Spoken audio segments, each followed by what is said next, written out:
Hi everyone, welcome to my channel. நான் உங்கள் ராகுல். இங்கே எந்த படத்தை பற்றி பார்க்க போகிறோன்னா, நெட்ஃப்ளிக்ஸில் டேரெக்டாக ப்ரீமியர் ஆயிருக்க டெஸ்ட்டுன்ற படத்தை பற்றி பார்க்க போகிறோம். இதில் யார் யார் நடிச்சிருக்காங்கன்னு பார்த்தீங்கன்னா, மாதவன், சித்தார்த், நயன்தாரா, மீரா ஜாஸ்மின் ஏகப்பட்ட பேர் நடிச்சிருக்காங்க. இது என்ன கதைன்னா, சித்தார்த் அர்ஜுன்ற கேரக்டர் ஒரு கிரிக்கெட் பிளேயராக வராரு. அவருக்கு ஒரு பெரிய கிரிக்கெட் பிளேயராக ஆகணுன்றது அவரோட கனவு.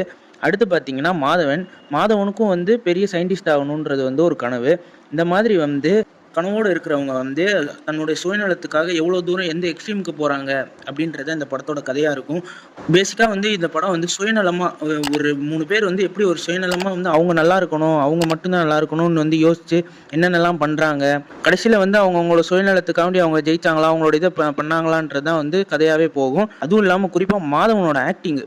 மாதவன் ஒரு டிரான்ஸ்ஃபர்மேஷன் ஆவார், கிரேஸ் எடுக்க மாறுவார். ஒரு வில்லனாக மாறும் போது அவருக்கு அந்த இது ஆப்டாக சூட்டாக இருந்துச்சு. மற்றபடி சித்தார்த்துக்காக இருக்கட்டும், நயன்தாராவுக்காக இருக்கட்டும், நயன்தாரா ஒரு டீச்சராக வருவாங்க, சித்தார்த் ஒரு கிரிக்கெட் பிளேயர்னு ஆல்ரெடி சொல்லிட்டேன். அவங்களோட கேரக்டர் அவங்களோட கம்ஃபர்ட் ஜோனுக்கு ஏற்ற மாதிரி பண்ணியிருக்காங்களோ அப்படின்னு தோணுச்சு. மாதவன் மட்டும்தான் அவரோட கேரக்டரை தூக்கி நிறுத்தி இந்த ஒட்டுமொத்த படத்துலையும் மாதவனோட கேரக்டர் தான் எனக்கு ரொம்ப ரொம்ப பிடிச்சிருந்துச்சு. அவருக்காண்டி கூட இந்த படத்தை ஒரு தடவை ட்ரை பண்ணலாம். ஸ்க்ரீன் பிளேயில் ரொம்ப ஸ்லோ பேஸ்டாக கோட்டை விட்டாங்க. அது மட்டும் இல்லாமல் மாதவனோட கேரக்டர் எழுதின அளவுக்கு மற்றது எழுதலையோ, மற்றவங்களாம் ஆக்டிங்க்கு அவங்க கம்ஃபர்ட் ஜோனுக்குள்ளே இருந்துட்டாங்களோன்னு தான் எனக்கு தோணுச்சு.